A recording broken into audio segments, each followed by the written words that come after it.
Good morning, everybody. We're just about to start.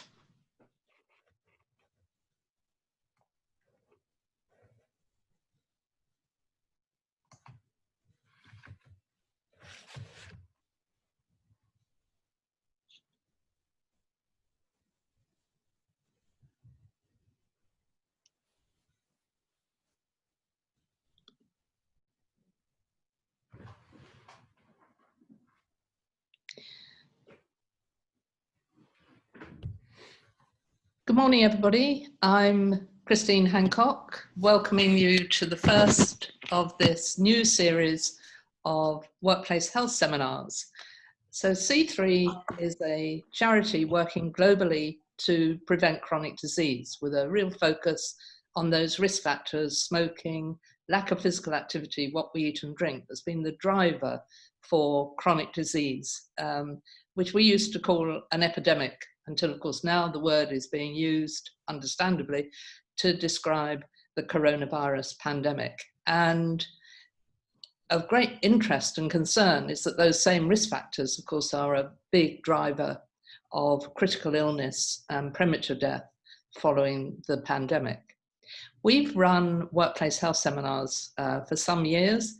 Work we always describe as somewhere where people aged between about 17 and 70 spend a large amount of their time.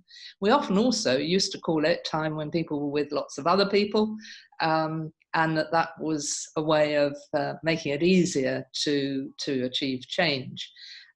We used to hold our workplace health seminars, which we now run with RAND Europe and with the support of Society of the Occupational Medicine, who are managing the technology for us today.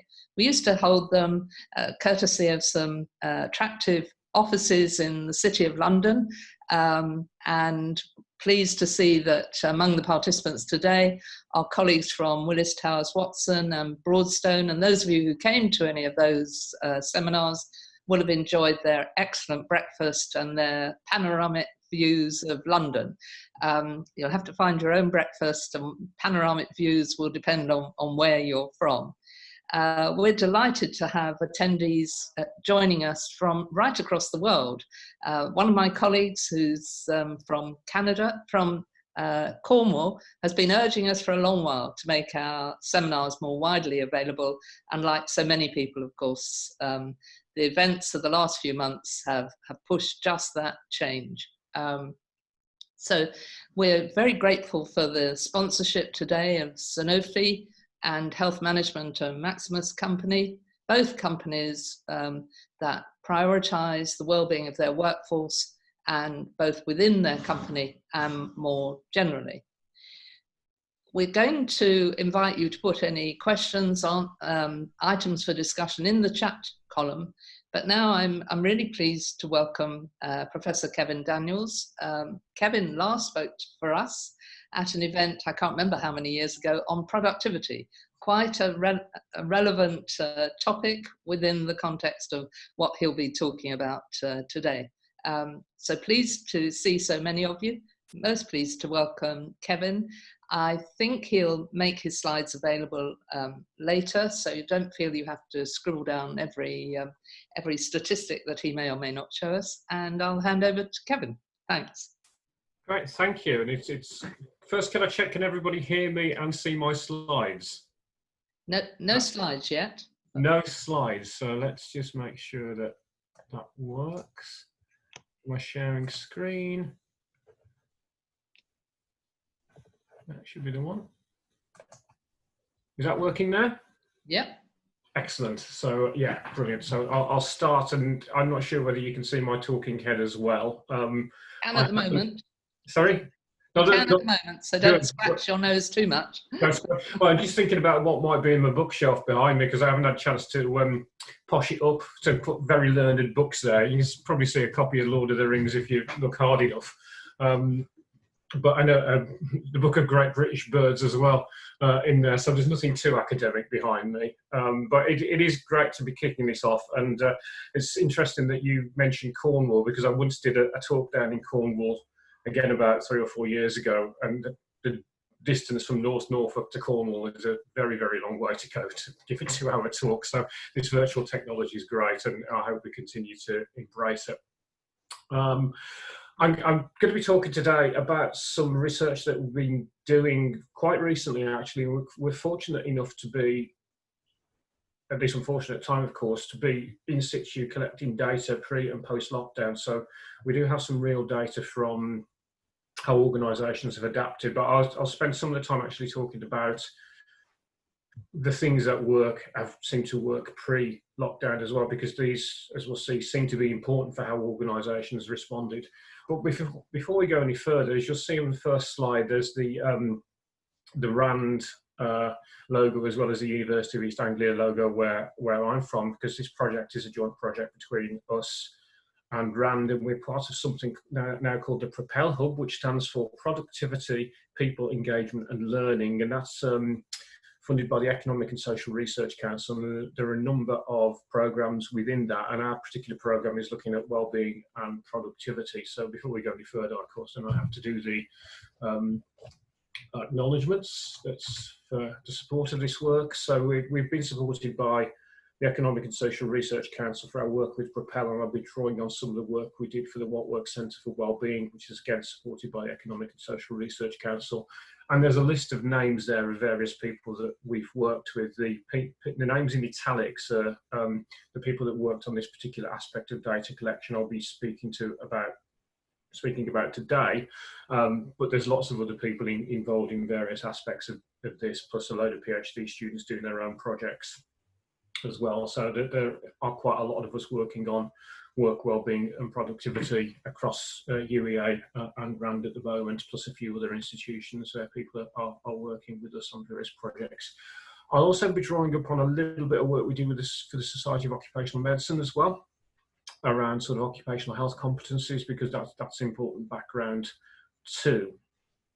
So I'll start by talking about the gap in the research that we had pre the pandemic, which is where we were coming from, and we just found ourselves in the midst of data collection during pre and post lockdown, which changed things, how we looked at things.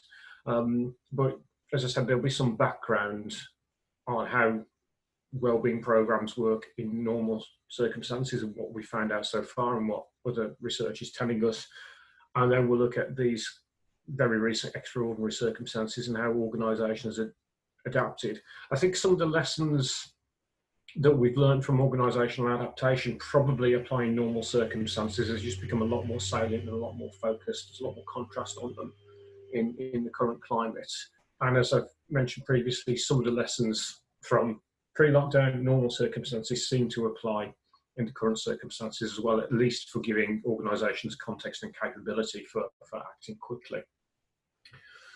So we'll start with the gap. So most of the research in this area looks at discrete initiatives for improving health and wellbeing in workplaces. Mostly the research that we look at in relation to wellbeing is around psychological wellbeing, but there's a lot of work on health promotion, which has knock-on effects for sort of mental health, even if it's targeted on physical health conditions like and health behaviours like alcohol use and substance use and eating and exercise and the like. But most of the research tends to concentrate on quite discrete initiatives. So a health promotion programme, a job redesign intervention, counselling service, at most 3 components where you might combine health promotion with job redesign, perhaps with an employee assistance programme, that kind of thing. And they're discrete and they're time limited, and researchers go in and they do a baseline. They might have a control group, may not, and they'll do an assessment, possibly in the better research assessment 6 to 12 months after the intervention has been introduced, and that's it, and then the researchers go away again. So the gap in the research really is that organisations don't do discrete initiatives. The leading organisations have multiple initiatives. They have rolling programs. They change things around. Their health and wellbeing programs evolve. They often have governance structures surrounding the health and wellbeing programs, which are either located in occupational health in the larger organisations or HR in the smaller organisations and some of the larger organisations as well.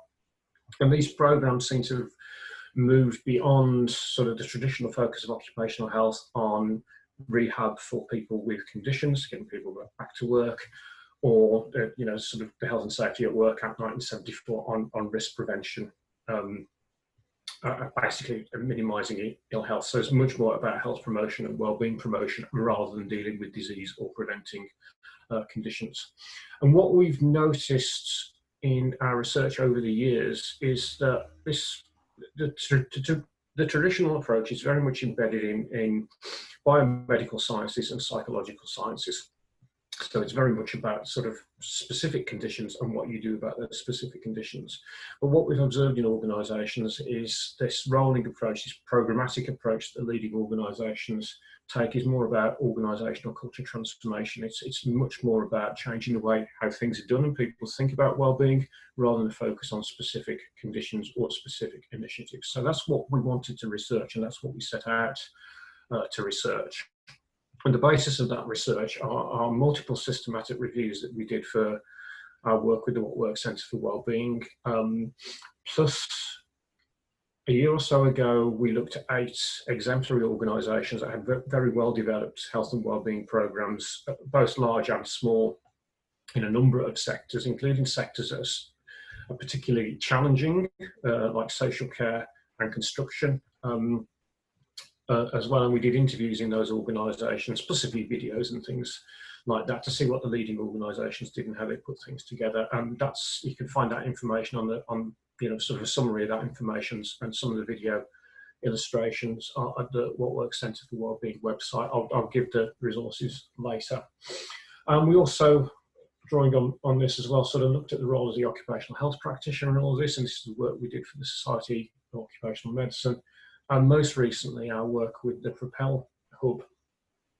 We've been looking at 13 companies at different stages. So we haven't been looking at organisations that have very well developed health and wellbeing programs as previously. We're looking at some organisations that have got really well developed programs and organisations that are just beginning. And we wanted to track, and we are tracking those organisations over a 12-month period to see what it is that organisations with already existing programs do to sustain those programs, and organisations that are just starting out to build their programs.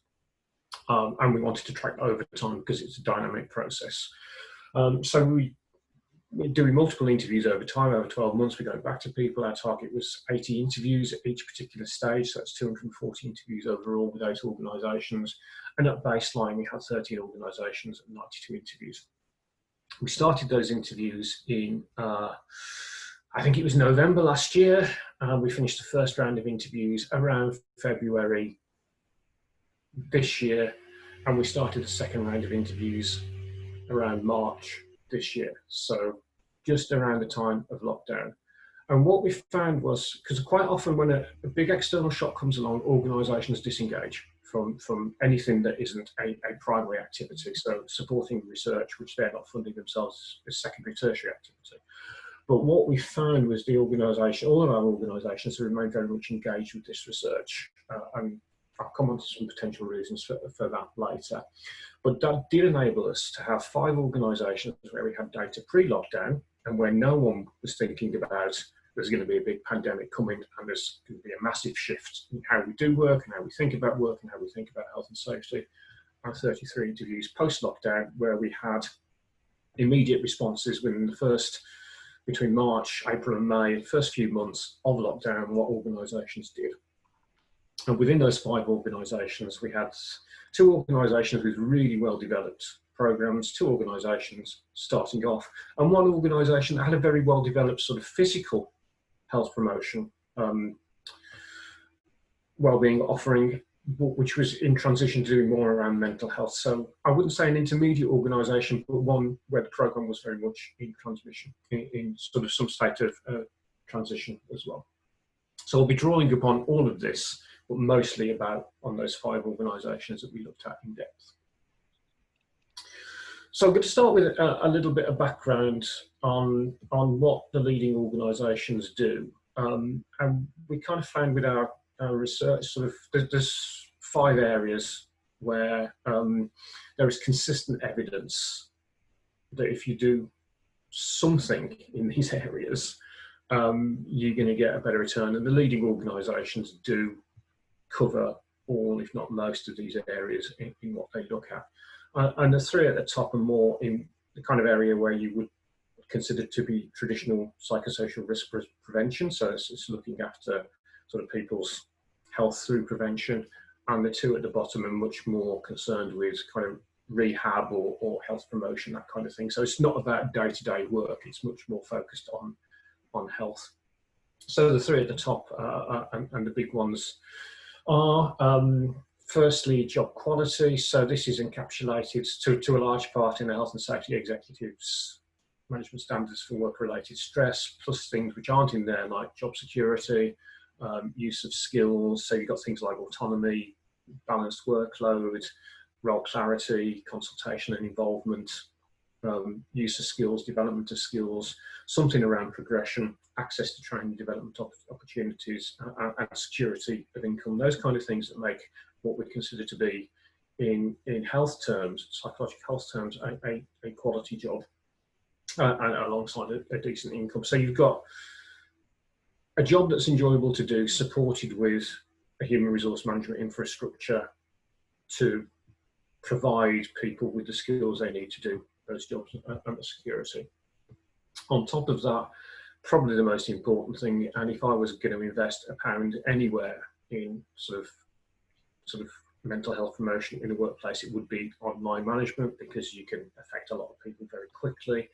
Unfortunately, the evidence base there is not as well developed as we would like it to be, surprisingly, given the amount of management education that goes on and the amount that organisations invest in management development. But the evidence is there that where you have managers that do basic people management well, so it's about consultation, delegation, clarification, coaching, it isn't necessarily mental health first aid training or something like that, although that does seem to help. It's just good people management, then you have happier and more productive workers and healthier workers as well. And the big area for a lot of people is social relationships. And relatively easy to promote just through getting people to do things together. And it's not necessarily social events. It can be things like, you know, problem-solving workshops or quality circles, the toolbox talks, as kind you'd see on a construction site, regular meetings, that kind of thing. It just promotes a sense of togetherness by getting people to talk and do activities communally as well. So relatively easy to promote too. And those are the things that people encounter every day. So that's what makes them important. And at the bottom there, you kind of health promotion, sort of exercise more, drink less. You know the kind of thing. The evidence is, if implemented properly, and I'll come into implementation in a second, these can be very effective for physical and as a knock-on effect for mental health. And then that help for struggling workers, by which we mean people who are having to cope with ordinary life stresses. So that can be like some sort of flexible working arrangements for people with care and responsibilities, and also people who are struggling with health conditions of some sort or another. So that's your kind of rehab programs thrown in there as well. And what we know, linking it all up, is return to work is facilitated by good line management as well, where line managers are able and willing and have the knowledge to make the necessary workplace accommodations. So that's the kind of baseline, if you like, of what we're looking at in a leading organisation in terms of what they have in terms of health and wellbeing provision. What seems to be important though is implementation. And again, in our research, this is a baseline. This is pre-lockdown, pre-pandemic, what we see the leading organisations do.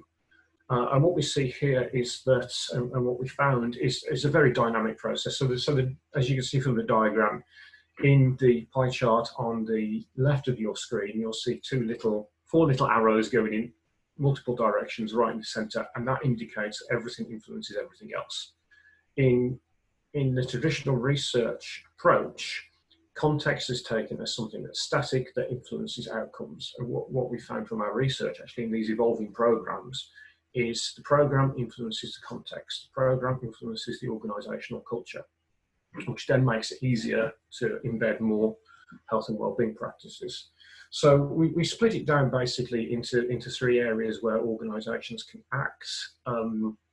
There's the kind of organizational context, which is, there's an internal context, and one of the barriers here is the competing logics that people have between promoting health and wellbeing and the primary organisation concerns, which is profitability in the private sector and efficiency in the public sector. So productivity large. So you get conflicts between, say, in the healthcare sector, people prioritising patients and working very, very long hours and deprioritising their own safety. And we see this in education as well, where the health and wellbeing of students in primary and secondary school is prioritised above the health and wellbeing of teachers. And that's kind of important context, because we do have a series of schools in our sample as well. The other thing that's interesting here is the research says the external context can usually, all the studies that we've looked at, basically, so all but one actually, say that external shocks derail health and wellbeing programs. An external shock basically kills your health and wellbeing program. Everybody starts looking at how to adapt to the external shock, and they forget about staff health and wellbeing.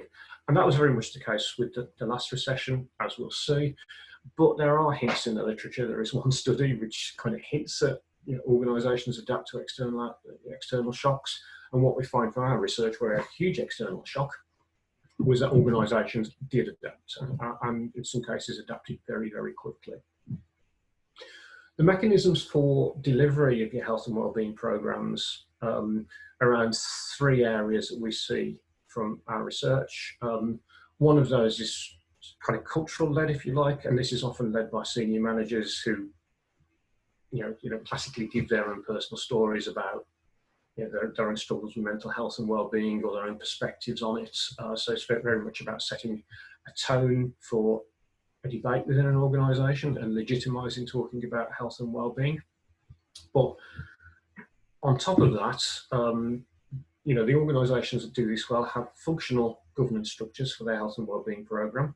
So this is effectively a steering group or set of steering groups. In the larger organisations, we saw steering groups on specific sites reporting into corporate-wide steering group. And those steering groups have senior representatives on, often chaired by either occupational health or human resource management. They are, as one of our interview participants put it, have teeth. That means they're well resourced and they can make changes, and they're representative. So they have employee representation as well as some management representation. And as I say, they're functional. There's no, definitely there might be conflict between the different stakeholders, but it's resolved in a very adult way. And the employee voice is taken very seriously, and it isn't kind of brushed aside and ignored. And those governance structures also provide a means of capturing learning, because what we find again, the leading organisations do, as in safety, and construction's quite an interesting area here because they do safety very well, and they learn from processes and procedures that they have in place. For safety, is that people don't get things right first time, every time, and sometimes they get things wrong even after multiple attempts. So they have to capture the learning and sort of take into account, well, what did we do suboptimally this time, and what could we do better next time? So that learning is really important, and we find a lot of organisations can give up quite early on in sort of their health and wellbeing journey, if you like, because they don't capture the learning and they don't persevere. And at the bottom in the green there is tangible changes. So in order to have an effect on wellbeing, changes have to be made, and this means you have various people in implementation roles, line managers, workers themselves sometimes, occupational health and HR being resourced to spend time on wider issues than maybe just rehab or sort of return to work interviews, which lead to tangible changes in the workplace. Once those changes are made, people know how to make those changes, then you start changing the culture because you have enhanced capability to deliver changes because of the capturing of the learning. And we kind of summarize these areas of implementation up in sort of these 5 C's on the right-hand side. The first 2, communication and coherence, is about having an interrelated program that is communicated to people so people can see how the different initiatives fit together. So sometimes we see, as in research studies, workers complaining that lots of things are happening and they can't make sense of them. And that can lead to sort of employee cynicism. So there needs to be that kind of communication about how the different elements fit together. Commitment, as we call it, which is the perseverance and learning, so carrying on, and that seems to be the key differentiator between the organisations that succeed and those that fail, is that perseverance and that learning and that adaptation.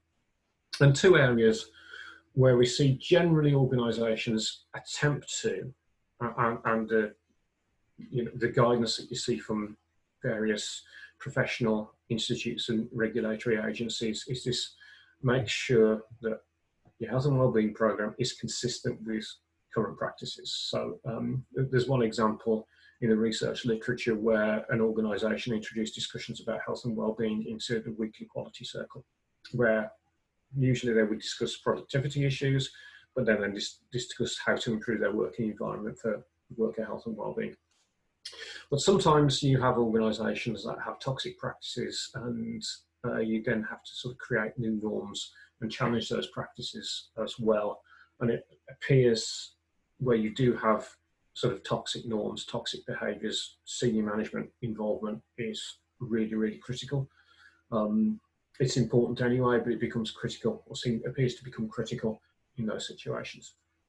So again, that's some sort of background on how organisations get there.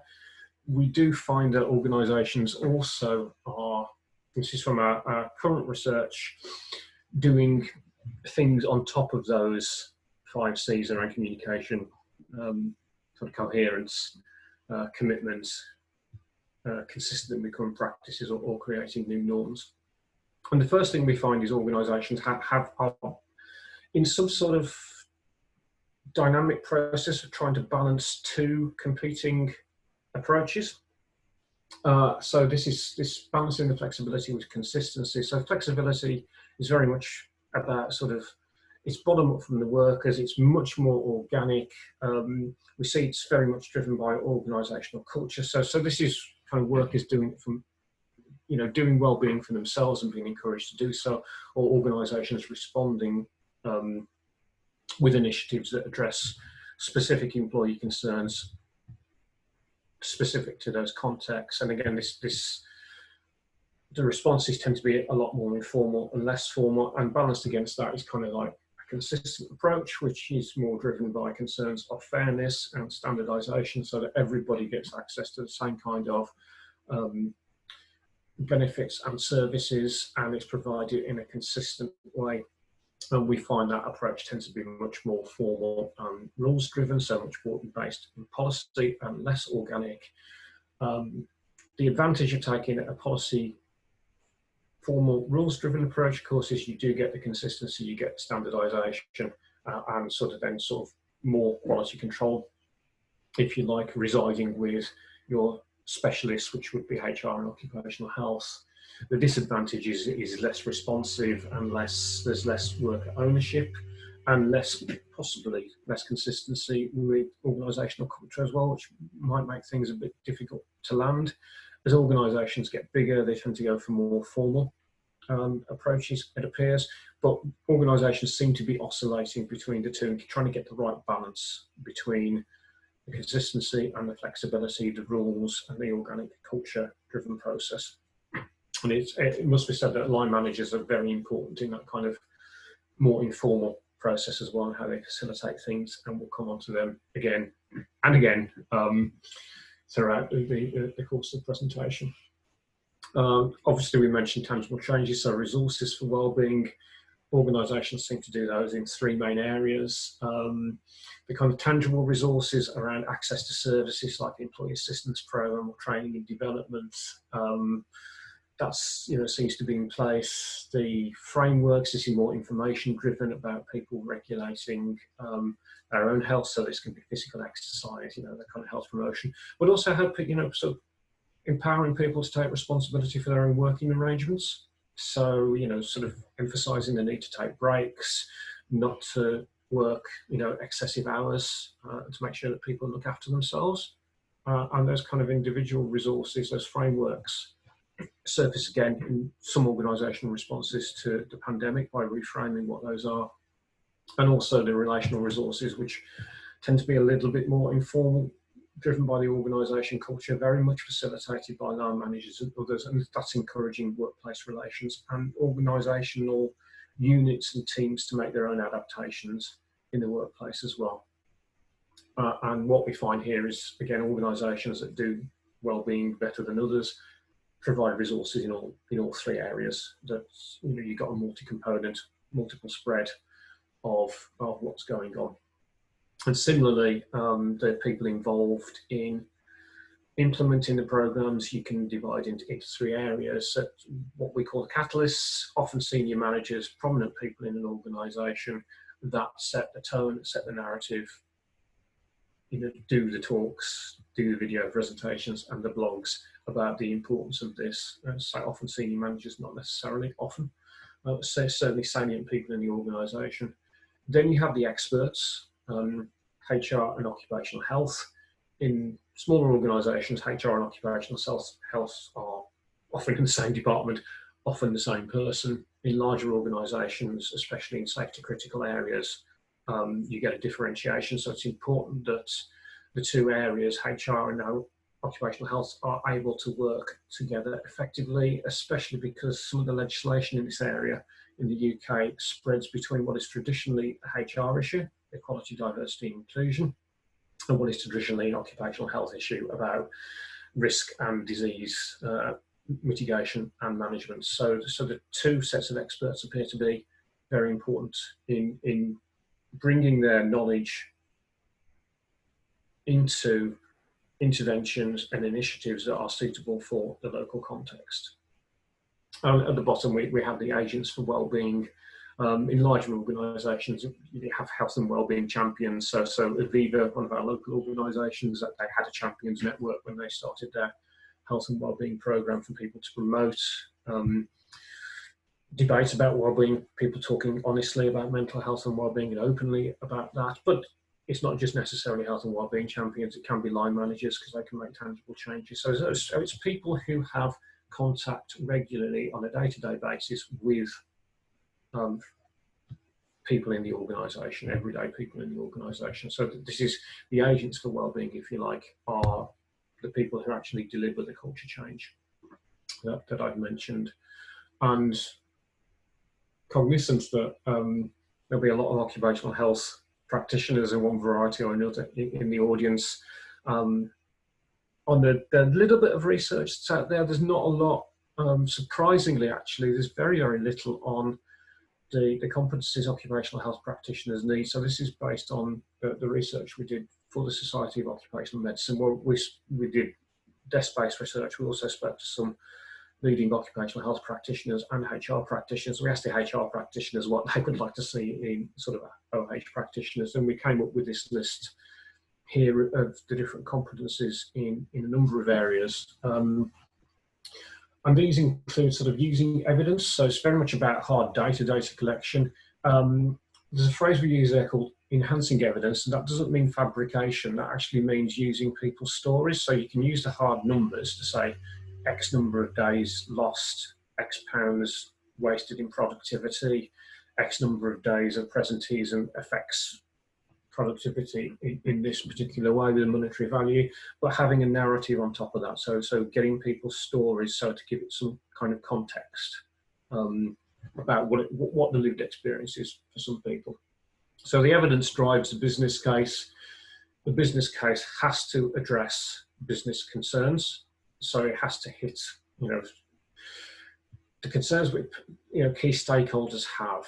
often senior management, of course, but has to include other people in the organisation that, for one reason or another, have access to some forms of power and influence. So that business case has to be made on the basis of awareness of what stakeholders want. So that's kind of political skill with a small p, and sort of realising how things are lying and which particular messages are going to make the biggest impact on the different stakeholders. So actually we need to do something about this. And once the business case is made, then there's the organisational skills in building a whole programme, this evolving programme, developing a strategy and a governance structure, dealing with this issue about this tension between local adaptation for contextualised solutions and standardisation, so that everybody gets access across the organisation. So it involves a lot of problem solving and planning, often the communication, large-scale communication in larger organisations as well.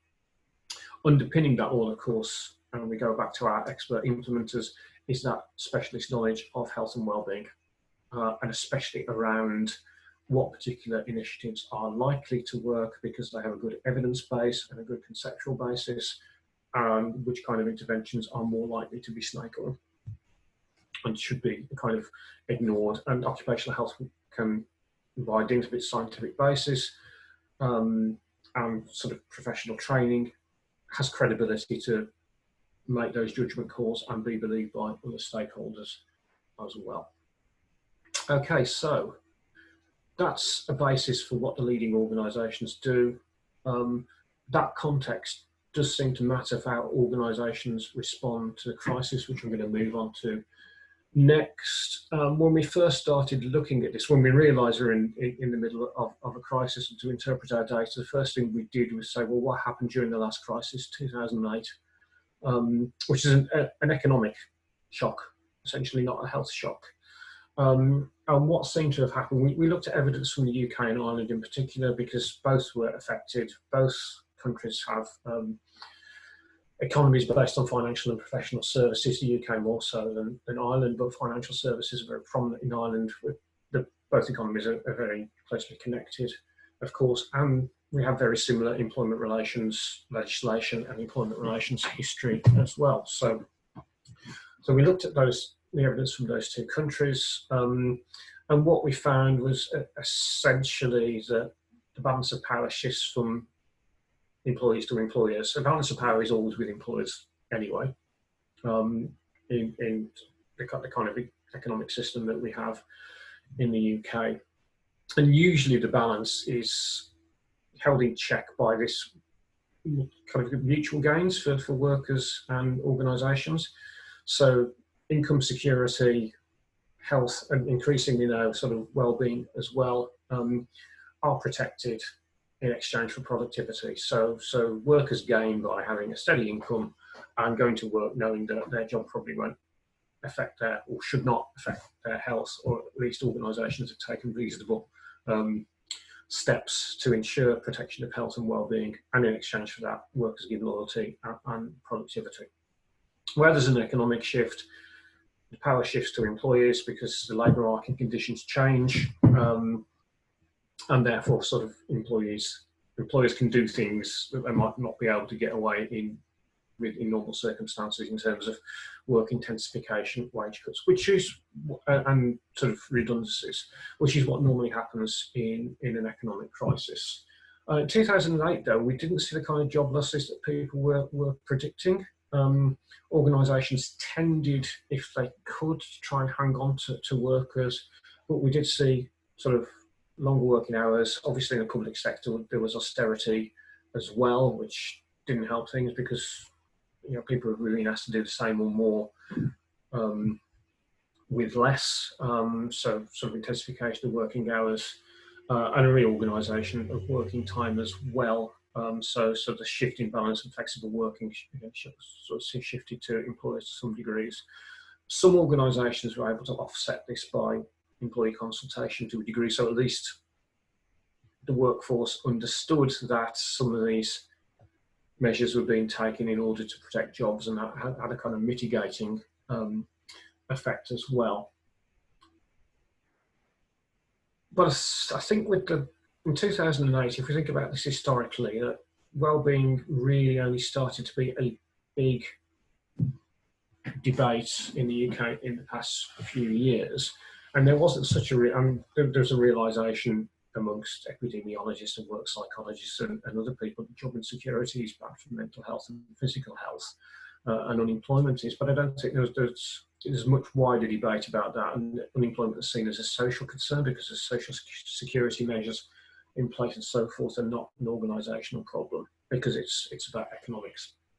The difference in the current situation, it is an economic shock, and the economic repercussions may well be going on for a number of years, but it's also a health shock. I think this time round that it became apparent that other than the unemployed being exposed to lower income and all of the other social benefits of work being taken away from them, the current situation, the coronavirus can affect anybody, including senior managers. So this kind of heightened health as a concern over economic concerns. And I think this may have changed in general organisations' approaches to the specific situation, because health was a lot more salient than longer term economic issues. And I think this conditioned the way organisations responded to a degree. But what we found, the key thing that differentiated our organisations was how they acted and the perceived authenticity of that action. So I'll come on to explain this in a bit more detail, but where organisations seem to be acting in the interests of workers in how they dealt with the immediate consequences of the pandemic as it hit the UK in February and March this year. Now, this is the key differentiator because we had 5 organisations, very different business models, very different sectors. So they had different concerns. Some had key workers.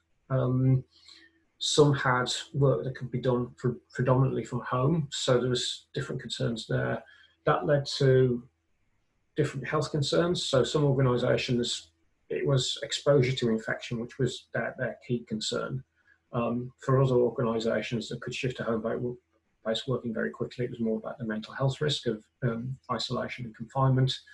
And we also found that some organisations were more influenced by contractual obligations or legislative regulatory obligations to the government or clients. But what seemed to differentiate the organisations was the manner in which they responded, not necessarily the response itself. And this was the perceived authenticity of the action. And authenticity is very much in the eye of the beholder. It is absolutely fundamental to trust. To be able to trust somebody, you have to be able to predict what their behaviours will be, and will people behave in a way that they say they will. So that's fundamental to workers' trust in organisations. So if an organisation says we value your health and well-being, then there will be action that protects or even enhances health and well-being. And trust between workers and organisations is fundamental to engagement and loyalty with the organisation, and hence productivity, the kind of mutual exchange, mutuality that I mentioned. Where there is low trust between workers and the organisation, so workers don't trust what the organisation will do. Senior managers say one things and then decisions go another way. This makes workers much more cynical about management, less trusting, and therefore less likely to engage with different initiatives and work in a committed way for the organisation, because they don't know whether their commitment will be reciprocated or not. And fundamental to trust is that authenticity, that ability to believe that someone will act in the way that they say they will. So authenticity is the extent to which an organisation is viewed to have an alignment between its values, what it says it values, and its actions. So if an organisation says we've got a health and wellbeing programme, we value worker health and wellbeing beyond minimal legislative and regulatory requirements or minimum industry standards, we'll go further, is that backed up with actions? And if so, then you have this basis for kind of a mutual exchange relationship. Now, the thing about authenticity is it's not something that is static. It is something that is continually evolving because organisations change, their environments change, so their short-term priorities have to change, and those short-term priorities might influence actions in some way or another. And this might, in some instances, it might mean a short-term lowering of priority of health and well-being to address different concerns. But that might be okay if in the long run things return to normal and there's a past consistency of action around health and well-being. And what we found underpinning this kind of authenticity during the crisis and what happened were sort of preconditions and then three big areas where organisations acted post-lockdown. So the preconditions were existing, we call it solidarity, it's kind of in it together kind of attitude, perspective or predisposition of the organisation around health and well-being, and also those existing delivery structures. So all the stuff I was talking about, what works in a normal circumstance earlier, this seems to apply now because those normal circumstances provide the basis for that solidarity around health and well-being, and those existing structures and ways of communicating, which really helped have those things in place, plus a number of things that organisations did post-lockdown. And I'll go through each in a little bit more detail now. So as I mentioned, the unit together attitude and messaging was important for people to feel a sense of identity with the organisation, especially when they were dispersed for homework, and still we're part of one organisational community, very much linked within the culture, but visible through practices. And the best example I can give here is one of our organisations, finance company, does a lot around health and well-being, but the LGBT network that it set up was essentially a signal that everyone's health and well-being is valued. There's no marginalisation of different groups.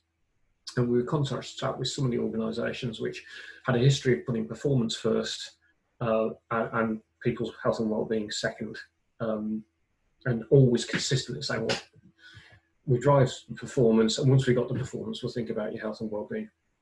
And there's a nice counter quote to that sort of people second attitude from this tech company, which is from one of the senior managers here. It's actually saying, well, we put health and well-being first because it's important for us to have people who have the space to think. So it's a productivity concern as well as a health and well-being concern. And I like that phrase, humanity, because that phrase came up quite a lot in our interviews. So it's less about disease control and mitigation, risk mitigation. It's wider than that, and in this particular instance. And as I've mentioned, those existing structures, health with the messaging, social media became very important, where you had people that were dispersed, and having specialists in HR occupational health that had access to social media in one way or another seemed to help get the messaging out as well.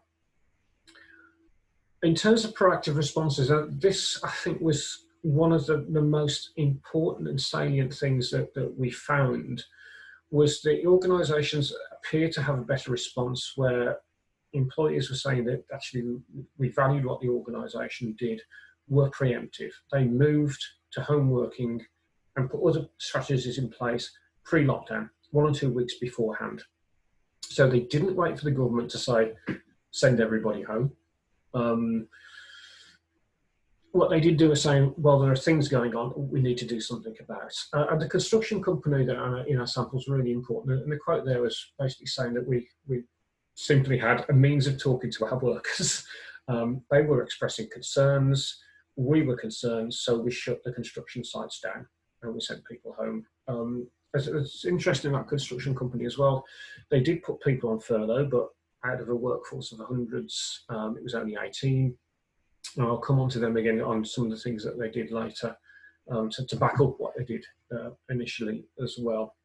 Whereas we have an education trust in our sample, which has several schools in a deprived area in East Anglia. And as a contrast, that they had a staff meeting on site in the schools post-lockdown even though they were told not to have staff meeting, so they weren't socially distancing in a staff room as well.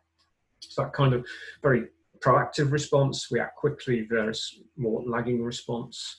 And as indicated, you needed in place some means of communicating with employees. One of the organisations that lagged in its response had an employee forum, which it had abandoned and just simply shut it down about 12 months before the pandemic. So it had no means of actually picking up employee concerns in a quick manner. Well, one thing possibly to say here is some of you might say, well, maybe some of these more proactive organisations were office-based and they can move to sort of computer-mediated work. They could move more quickly to home-based working. And that is the case at two of our organisations that moved quickly were predominantly office-based. And two of the organisations that moved less quickly had key workers, school and a facilities management organisation that had food manufacturers in its clients list. So there's an argument that, that where you had key workers, you were more constrained by either contractual relationships and government-led decisions around having to have key workers on site in various places. But if you recall, during the early stages of lockdown, the government was saying, well, construction can continue. If people are outside and it's fine, provided social distancing is observed on construction sites, which the construction industry was saying, well, it's going to be quite difficult to do. But the construction firm, in spite of being subject to contracts, in spite of what the the government was saying about continuation of working practices in the construction sector, shut down its operations anyway. And the part of the reason it gave to its contractors was saying, well, if we're shut down now, we can make adequate preparations for when things return to normal, so we will have in place better safety mechanisms for working on site and better social distancing procedures on site. So give us a few months to prepare and we'll shut down. And I mentioned only furthered a small number of staff and also delayed a scheduled redundancy scheme, which is really interesting because in construction you have a lot of contractors. These are project-based organisations. They come together and then they disperse and people move on to new projects. And what they decided to do was, well, actually it wouldn't be, at the present time, if we delay the redundancy scheme, we're sending the right signals to people that we do value sort of our workers. And even though there will be redundancy, hopefully it will come when the economy is taking off and there are different construction projects to go to. So this is redundancy is normal business practice in this area. It operates through most area people just move on to different projects. It was delayed in this instance in order to give people a chance to address their concerns and also to send that signal about health and wellbeing being valued. And that's, again, really important as a contrast to organisations that are key workers, is they were subject to contracts. They could have carried on working, but they put the concerns of health and wellbeing first in a very proactive way. So it's not necessarily external forces that are driving things here. It is internal forces within the organisation. Messaging was an area that transcends earlier responses, that's very proactive response, and later responses. So this is something that continued.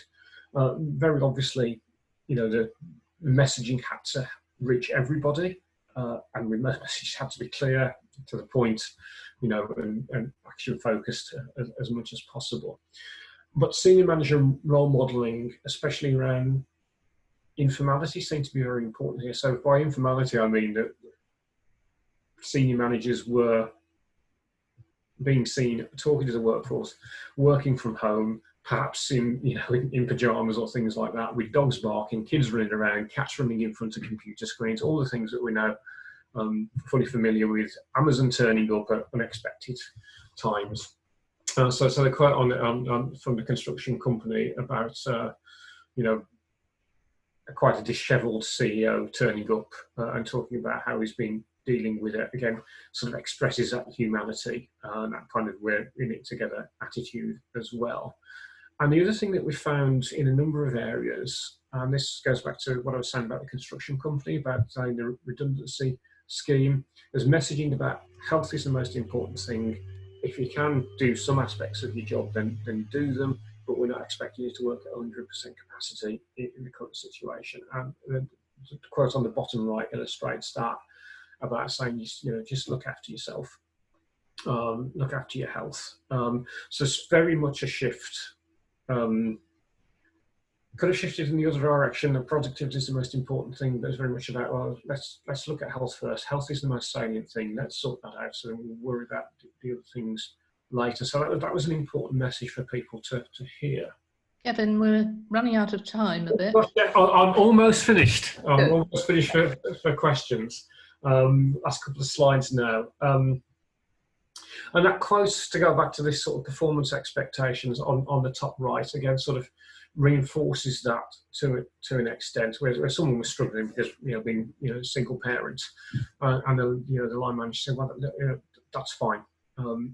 So it's much more about protecting the employee interests around health, safety, job security, and the like. So it's demonstrating a commitment to looking after worker interests, which include health and well-being, but are wider than that in the current circumstances, things around job security. And also, we found that the organisations where there seemed to be more authenticity, there was a lot more trust by organisations and senior managers saying, well, these are things we want you to try to achieve, and we're not going to be, you know, encouraging our middle managers to be ringing you up several times a day to see how you're doing. So very much about trust. Get on with it, do what you can do, and we're not going to micromanage you. We're not going to have some virtual eye prying over your shoulder. We'll trust you to get on with things, which again, sort of very much appreciated by the workers in our sample. And also, I think probably the most important thing was trying to establish these communal relations between people. So the quote there on the bottom right about setting up tribe networks, about people who might have had common wellbeing interests for one reason or another, trying to set things up so that people could talk about things. So it's kind of putting in place a structure so people can have their own organic ways of developing ways of looking after their own health and wellbeing in some way or another. So to come on to some sort of conclusions right at the end in here.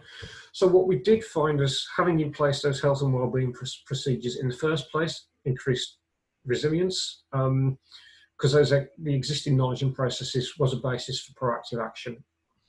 Whether it was a critical differentiator or not, I don't know, but certainly it seemed to have aided things. Senior manager role modelling seemed to be particularly important in the current context. That's important regardless of circumstances anyway, but it seemed to become more salient, as did that showing that humility and vulnerability in the specific circumstances. You know, we are, you know, as senior managers, we are vulnerable too, and we're in the same situation as you. And the last thing, to go back to having in place existing structures and procedures and mindset about health and wellbeing, this idea that organisations evolve their health and wellbeing programmes. What we also saw post-pandemic in the first few months was an evolving response. So organisations that were more proactive just didn't stop at acting very quickly. Their response evolved over time as well, which is what we see in normal circumstances. We just see it a lot faster in the current situation. So I'm ready to take questions now. I haven't been able to look at the chat function while I've been talking, so I'm reliant on Christine to moderate that and pick things out. But there's a number of resources, some of which I mentioned in this talk, where you might find some useful information from our research team and from other research teams as well, which are captured in those various resources. So thank you. And that's really great, thank you. And I'll certainly call on people to raise their questions with you in a minute. Your whole approach, both in your findings and what you said, reinforces a particular hobby horse that I'm running but failing with, which is to stop people talking about social distancing and talk about physical distancing. Because what I think you've demonstrated and what I think most of us experience is that actual social closeness is probably more important during these times than ever, whereas physical distancing is what we should be talking about. Yeah. But I think I'm losing, but I keep saying it whenever I can. Katie, Cooper, you raised a question. Do you want to just raise it with Kevin? I know you're a great social media person. Yes, can you hear me? Yeah.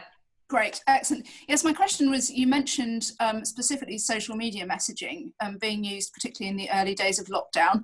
And I think that's sort of probably partly linked to the sort of humanity piece. But I was wondering what sorts of ways social media was used. I assume you don't, in this case, mean Zoom. You're sort of talking, more Twitter, LinkedIn, Facebook. I was wondering how that worked. Were Facebook groups set up? What sorts of structures were put in place? Oh gosh, you're asking, I'm in my 50s, I don't understand social media, so, and my daughter's having a line.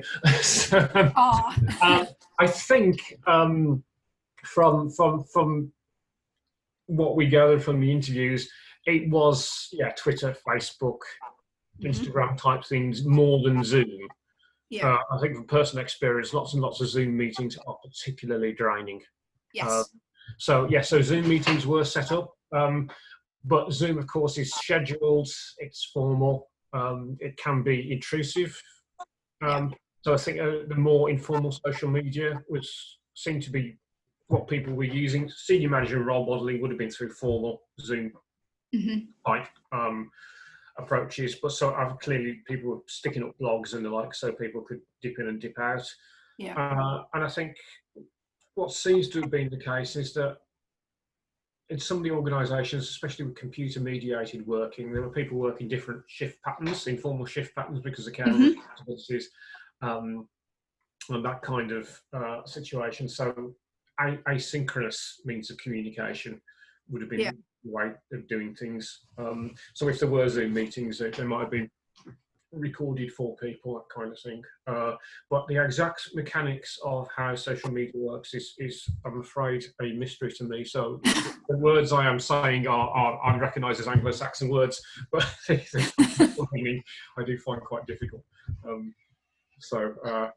Okay, thank you. You might be best asking one of the practitioners that Fair enough. From an organisation that responded well. So Randy, Kevin started to pick up your comment, but you might like to expand on how Anglo-Saxon was the mindset that's being described. That's interesting, because none of our organisations were European owned, but one of the organisations was Japanese owned. And this is kind of important. So obviously that seems to have embedded through the organisational culture. I mean, there were, sort of in professional services, financial and professional services. So you've got that industry culture going on top of the ownership culture, but there certainly seem to be running through this idea of sort of a collective identity. But as a Japanese organisation, although teleworking as a means of working has been prevalent in Japan for since the 1990s, when I first started looking at sort of teleworking as a means of job design. It's done very differently in Japan because of property prices in Tokyo. Smaller houses, you can't work from home, and the kind of Japanese business culture, corporate culture is very much about sort of people being co-located. So the organisation did initially, from our understanding of the interviews, kind of struggle with this idea of shift. They were proactive, they moved very quickly, but they had been reluctant to engage with sort of flexible working practices about home working prior to lockdown, in spite of sort of the workforce, which is a multinational workforce, as is quite common in sort of professional services in large cities. Saying actually we like a bit more flexible working in relation to location, but they're able to shift very, very quickly from that. And we've got experience with another organisation actually, which is a constabulary. We've been doing some work with post-lockdown because they had to shift very, very quickly to home-based working for a lot of staff, including a lot of officers. Obviously, traffic officers have to be out, but detectives don't have to necessarily be in a police station, and they were able to do it as well. In fact, they had previously some flexible working, home-based working a few years previous, but had drawn back from that because it didn't fit with the kind of hierarchical control that you see in the police. But they had to move to this, and they were able to move to it very, very rapidly. and do so, it seems to be successfully in a way that the workers, the officers and the civilian staff appear to appreciate. So I think, is it Anglo-Saxon mindset or is it industry mindset?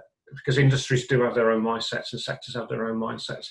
It's a bit difficult to know, but you'd expect the transition to be harder where you have quite strong ingrained ways of doing things. And in the case of the bank, where it is we don't work from home, yes. In the case of the police, where we really don't work from home, they were able to move as well. So I don't think it's necessarily the Anglo-Saxon mindset. Again, we're meant to be a more individualistic culture than sort of in continental Europe, and that in it together attitude, the communal relations came out as quite important. So perhaps not the Anglo-Saxon mindset. Maybe things. I mean, I've got relatives in Germany. I know things are done differently there. Just from talking to my sister-in-law, who's a nurse in Germany. But I could clarify that. Randy wants to come in. Yeah. If I could clarify the point. 30 years ago, I moved to Belgium from the US with a particular PhD research program in mind. And what I found out was that the model that I was investigating had a very strong Anglo-Saxon mindset. I don't need to go into that. But what I learned, for example, in learning French, was that one does not say anything like, take care of yourself. That simply doesn't fit. It's not the set of words, it's the concept of focusing on oneself. And I was thinking about, you're talking about narrative to go along with the data and the examples you gave about the boss who's really working on it and the one who's saying, really, take care of yourself. That's the most important thing. Things may have changed a bit in France and Belgium over the last years, but that concept of individualism and taking care of yourself is not one, it is one which is foreign here on the continent, where there is much more of a collectivism and even some expectation of positive paternalism, which are relatively foreign, I would say, in the Anglo-Saxon mindset. That's the kind of messaging thing that I was thinking about. Yeah, I mean, I take that point. I think historically, though, in the UK, if you look at organisations like what now Transport for London, but what was essentially I forget what it was called before Transport for London, but before it was that, had a very paternalistic attitude to health and safety, which changed really around the 1980s. So there's a big cultural shift, late 1970s, 1980s in the UK. Our industrial relations tradition prior to that was a lot more collectivist. Although you can see in some Anglo countries like Canada, New Zealand and Australia to an extent far more collectivism than you would see in the US. I think so. What's happened in the UK, again, if you look at the kind of history about how industrial relations has evolved post-war to the current state, is that kind of collectivism and mutuality has been eroded to some degree. It's the same in Ireland. The changes seem to have happened in parallel, probably because of the close connection between the two economies, as well, especially given the special status of Northern Ireland within that. I think what you tend to find in continental Europe is that legislation and regulation tends to be was more onus on the employer than there is in the UK. What we have seen recently in the UK, although the 1974 Health and Safety at Work Act puts an onus on the employer, that onus is very much about disease prevention and risk mitigation. And the psychosocial aspects are not as, post the Young Report, which was when 2010, something like that, the psychosocial aspects and low hazard industries are not the concern for the regulator anymore. They've been explicitly directed away from that, so it's just high hazard. But I think what you also find is this kind of as I mentioned, communal aspects seem to come to the fore. And if you look at the risks there are differences in the same risk factors and the amount of harm that they cause in different European countries, but generally it's the same things everywhere. It's lack of control, bad relationships at work, demands. That seems to be pan-cultural. It affects all people in more or less the same ways. The approaches that organisations may take will differ by sector and possibly by country and regulatory regime. My partner is an industrial relations expert, and she would always say regulation and institutions trump culture all the time.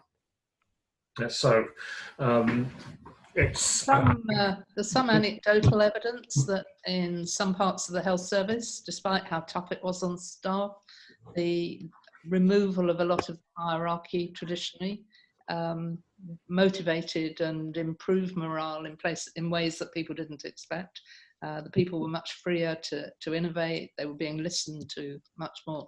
So Jennifer Webster has raised an interesting question. Jennifer, do you want to raise it? Are you still there? In which case you're on mute. Well, maybe Kevin can. Yeah. Well done. Yes, just probably picking up what we're saying. I'm just interested and curious about when I'm looking at what organizations are doing, the adaptations their made health and wellbeing programs seem to be very generic, and I've not noticed very much at all, apart from information coming out from the NHS about how organisations are going to support both during the pandemic, but also thinking more about afterwards, the BAME employees, older workers, people with comorbidities, who's at higher risk of the more severe aspects of COVID, may have already gone through some significant traumas with that, being very much out there. Just wondered if you had seen anything through your research of any awareness from your organisations, the different risk profiles. I don't think that's necessarily comes through about kind of a specific group of people, because different organisations will have different profiles. It's something that we've seen previously, though, where organisations have said, well, actually, we do have, I can think of one construction firm we did some work with where they do a lot of work for rail tracks, so they have very, very strong sort of drug and alcohol screening. And they kind of thought, well, actually, we have a male workforce predominantly that doesn't live most of the working week with their, sort of in normal, with their, normal family circumstances, so therefore they're at risk. And they were able to say, well, that's a particular issue for all construction workers. We've got some really, really good sort of awareness about alcohol consumption in one part of our business. We can just move that across. And I think that what that illustrates there is that proactive organisations will know the particular risk profile of workers in the organisation and will tailor and adapt their health and wellbeing offering accordingly to what people need. So where you might have people with a lot of comorbidities working in an organisation, there should be some adaptation there rather than a kind of a generic approach to it. So I mean, as an academic researcher, we tend to talk in sort of abstractions and generic approaches anyway. Once you get into an organisation, they do quite detailed and specific things around areas. So, I mean, one of the things that we rarely find is organisations explicitly talking about how they do jobs, but they will talk about culture, which is, kind of how people do their jobs on a day-to-day basis as well. So we do see organisations acting, and then we kind of have to extract out, well, how does that make sense in terms of to a professional or scientific audience, not necessarily a managerial audience. So the specificities there.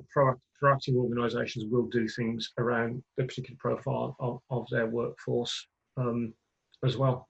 So I think the specificity is there. In terms of long-term aspects, now this is quite important. So really have to caveat what we're saying is that we only had data that we've analysed so far from the first 3 months. We're just going back to some organisations for the second time now, so we'll have a longer term response, and in November we'll be going back to organisations for the third time, so we'll be able to see the evolving response to this external shock. But I think one of the really important lessons from what we've seen for how organisations have responded to the pandemic is that it hasn't derailed health and wellbeing. Whereas the literature says external shocks basically pulled the rug out from health and wellbeing programs, but it hasn't. Organisations have adapted, and even those organisations where they are less proactive, they don't have in place the infrastructure already, they're still trying to do things, but they're just not doing it to the same extent, and possibly not with the same success as some of the organisations that already have the infrastructure in place. So I think for organisations, it's a case of learning exactly specifically what is needed for them in their particular circumstance.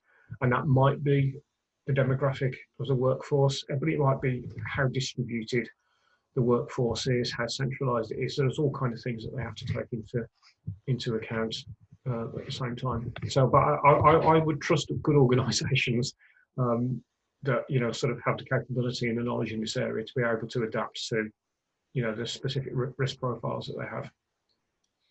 Kevin, thank you very much. That's been a really exciting, interesting, stimulated lots of conversations. Leads very well into our next event in 2 weeks' time on the 22nd, when Rachel Cliff is talking on good people management, because you reinforce time and time again, I think, the importance of middle managers particularly, I think. So really a great session. We're going to leave the Zoom open until past, so people couldn't talk to each other. I just thought you might like to hear a comment that I heard recently when people were talking about working from home, and somebody said, I think it feels more like living at work. Which I thought was a rather nice one. I'd like to thank all our participants for coming. Thank you again to our sponsors, Sanofi and Health Management Maximus, and most of all, really big thank you, Kevin, for a stimulating presentation, lots of ideas and lots of very practical, useful ideas. So thanks very much indeed. And clapping has quietly started, I noticed. So many thanks. I'll stay in the chat until 5:30. Okay, great. Brilliant. Thank you, everybody.